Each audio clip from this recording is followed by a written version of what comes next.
So, ladies and gentlemen, today it's a special Valentine's Week version of Screenshots.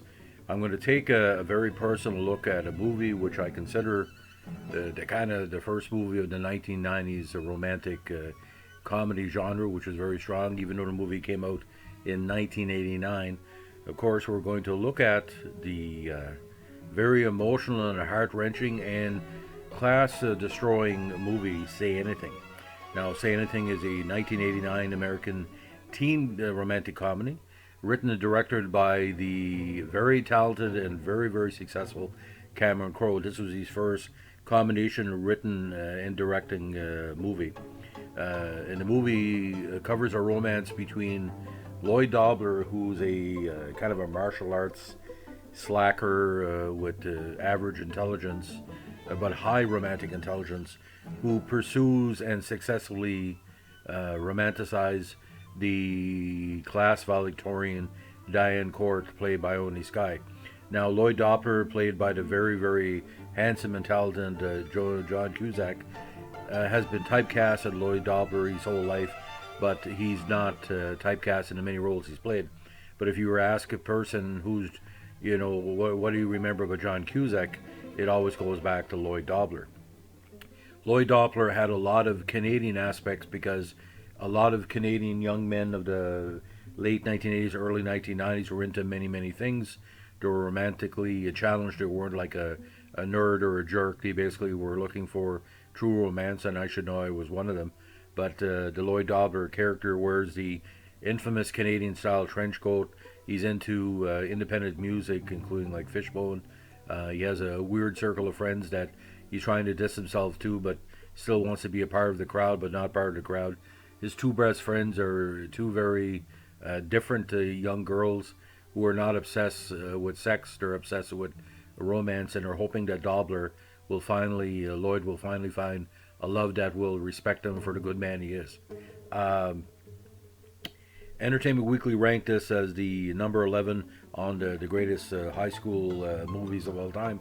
I don't really consider this a high school movie because the movie starts when they've already graduated from high school. It's sort of like a post high school before college movie. Now, the basic plot is Dobler falls for Diane Court well before she's the valedictorian for his high school, and ironically, the colors that they wear in the graduation is similar to the colors from my alma mater, Dalhousie Regional High School in Dalhousie. Now, Lloyd lives with his sister Constance, played by his real life sister Joan Cusack, who's a single mother, and he's basically being a mentor to his sister's son. And he has no plans for the future because, like many young people throughout the years, first year or the first months after graduation, some people undecided of their future. Now, Diane's father is the big catalyst against Lloyd, played by John Mahoney. Diane comes from a sheltered academic upbringing, and she lives with our father and helps him run a nursing home, which plays a catalyst in the later plot because things are not what they seem. Because with Lloyd, he's underrated in this movie emotionally and in his future is Diane Court. He feels by being with Diane, the good part of his manhood can become out, but Diane is sort of floating. She's trying to please her father, and with this nursing home situation is very unique. There's a spin on it because it's a nursing home, yes, and you think you know what's going to happen, but there's a big denouement which really throws it out because the Mahoney character really doesn't want Lloyd to be around his daughter, not because he's a bad kid, but because to him he's unfocused. But he's put himself on a pedestal, and the pedestal is about to collapse. But I don't want to give away too much of the movie in this podcast. You have to watch it for yourself. Now, he invites Diane to a party. They start to build on a good friendship. Diane gets to meet all the friends. The friends are impressed that Diane has taken time to give respect to their good friend Lloyd. And the two young friends in his life, including played by actresses Corey, played by Lily Taylor, great Lily Taylor, and Lauren Dean, want him to basically focus on Diane because they think that Diane needs Lloyd as much as Lloyd needs Diane. Anyway, big denouement has happened. There's some question if Lloyd is entering the relationship with Diane as a virgin. And the reason I'm mentioning this, there's a famous scene where something happens, and we really don't know if he is his first time or it's his first time, because he called that soulmate. Is you think Diane is his soulmate? If you make love with your soulmate for the first time, it's like even if you're a virgin or not a virgin, it's your literally your first time. And the fact is that Diane gets confused or sidetracked by her father a little bit because she's undecided what it really all means, and they eventually break up. And it's the infamous scene where Lloyd doesn't become a stalker; he becomes a person in total abject pain and decides to stand outside Diane's window early one morning, playing their song, or the song that they made love to for the first time, "In Your Eyes" by Peter Gabriel, the famous scene where the boombox is above his head. Actually, if you look at the DVD, that song that's being played is not "In Your Eyes." It was added in post production, but it's considered one of the most romantic moments of that type of cinema. See, John Cusack was not really called full Brat Pack, but this was a Brad Pack, associated movie. And Cusack is playing himself in this movie. There's not really much of a stretch from John Cusack in 1989 with the Lloyd Dobler character, because Cusack had played in a lot of teen movies, been around a lot of ingenues, and basically rumors are going around that he was very good, very nice gentleman, and he was a catch, as he used to say. But the supporting in this is amazing. Young and upcoming actors. We got, of course, I mentioned Lily Taylor, but you got Bebe Neuwirth in one of her first appearances, who plays, of all things,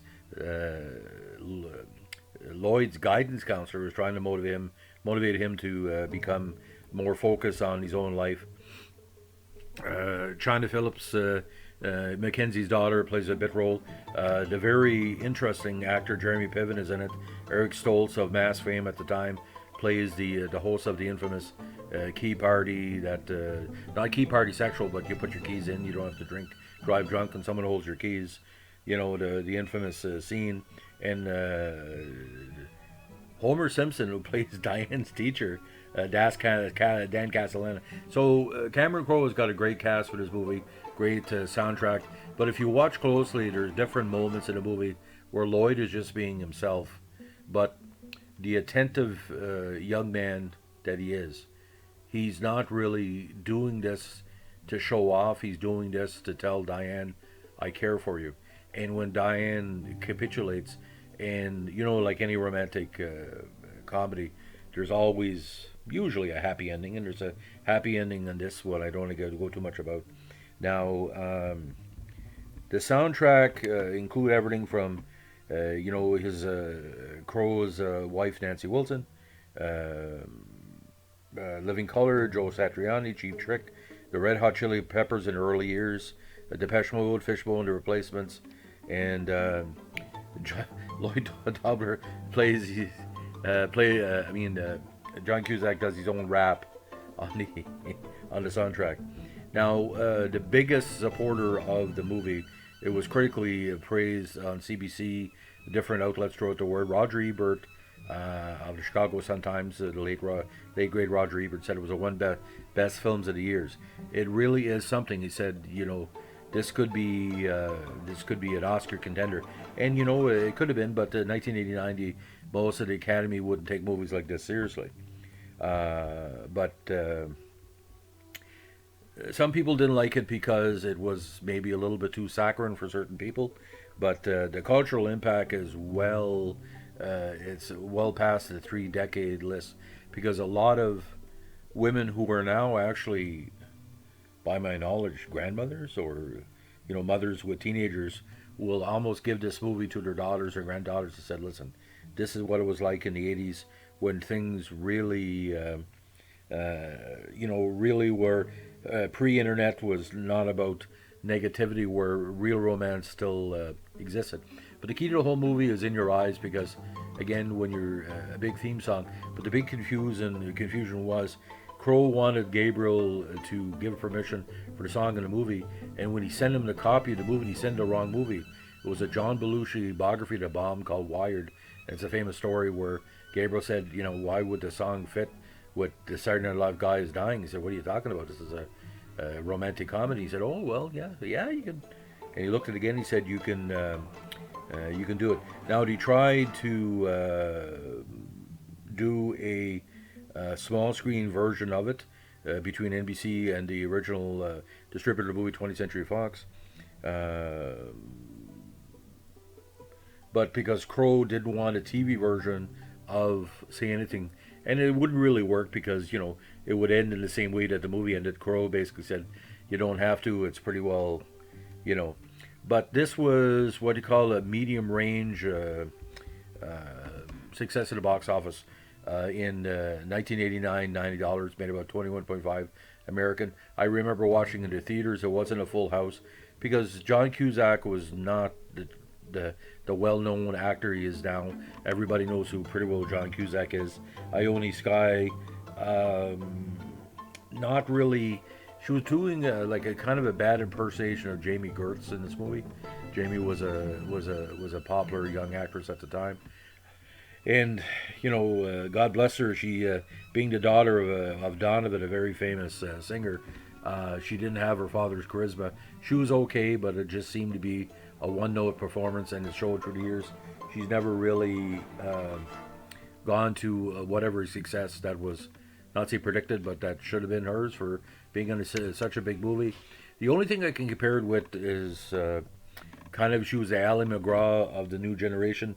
Ally McGraw sure had some really good parts after Love Story, but she never really hit that level, like movie star level. John Cusack, I can basically see he's a movie star. Every project he's in is something to watch. He plays different characters. He's done action, film noir, comedy, romantic movies. He's done several romantic movies through the years. Now, for me, Say Anything is 4 stars out of 5. I don't like the way there's some manipulation of Lloyd where you have to destroy somebody like that to basically bring him back. I don't, because we don't talk about the fact, what if Lloyd had suicidal tendencies? Would Lloyd have in real life, if something like that would happen to a young man that was so dedicated to the love of his woman, he might have considered taking pills or hurting himself. That's not talked about. It's done soft. Because there's a scene where he's talking to his sister in the rain and said she broke up with me, and the very famous scene where she said, well, I'm going to England for university, so write me. And he says to his sister, just the tears flowing down, I gave her my heart and she gave me a pen. This is a real scene that could be dangerous in real life, because I've had people break up with me, and let me tell you, I was saying, what the hell? Why can you find someone me like this who was disposable when I don't believe people are disposable? Lloyd is disposed of for the sake of a plot, device. It's a fictional movie, but that's not going to happen in real life. Say Anything wouldn't happen in real life. Some of the aspects would, but the way, breaking up with somebody because your father doesn't like him because he's wearing a trench coat and doesn't have a future. Well, I mean, he doesn't deal drugs. He's a nice guy. Wouldn't you rather your daughter be with someone who was decent than a fool with a Camaro selling drugs in the North Shore and was big back in the 80s? Women who used to go with men who had money and drugs and not seeing the real aspect. See, Diane is not about love. Lloyd is about love. Diane is about, basically, I don't know. Like the way Ione Skye played the character, the focus is there at certain times, but as soon as Lloyd Dobler appears on the screen, that John Cusack is making this character, international, memorable, forever. I watched Say Anything. Anybody could have played Diane Court. Actually, a good person who could have played Diane Court could have been like a young Sandra Bullock. Wouldn't that be amazing? Because Sandra Bullock can prove she can play romantic leads, and she would have been the right age at the time. Anyway, I'm not big a fan of Eye in the Sky. I don't know, she's not terrible, but I don't think she's worthy of Lloyd Dobler. And when she breaks up with him, I thought for sure, hey, that's how the rest of the movie's going to go. But that was the best part of the movie when he broke up, because women who basically put themselves on a pedestal because their dad put them on a pedestal would do that. So that's happened with some of my friends through the years, where a business owner had a daughter and felt the person because he was a gas pumper wasn't good enough. Well, who knows who's good enough for anybody else? It's the cupids that decide. So again, on this Valentine's week, we wish happy days to all the lovers in the world. And the best way to experience romance is not to have your heart broken, because nothing good comes from having somebody that you really care about or dedicated to breaks up with you for no reason because they see you as disposable. They say, oh, you'll learn from the experience. Bullshit. If someone steals your favorite toy from childhood, or you can say, oh, it's a learning experience. That's what happened. Your favorite toy of childhood and your teenage years is your heart. And when you give it away and it's broken, that's like literally the same feeling. Your favorite toy, your favorite stuff, it gets burned right in front of you, and people laugh at you while it's going on. So if you're expecting to break up with somebody, at the end, don't even go with them. Stay by yourself. Buy a magazine, buy a video, whatever. Don't go with somebody you think you're going to break up with in 2 weeks because or breaking up with them right before college. Don't start with them in the first place. It's better to be by yourself and not to hurt somebody than be with somebody and have the potential for hurt. Be a woman or man. Be a man, Lloyd. Be a man. Have a good one. Bye.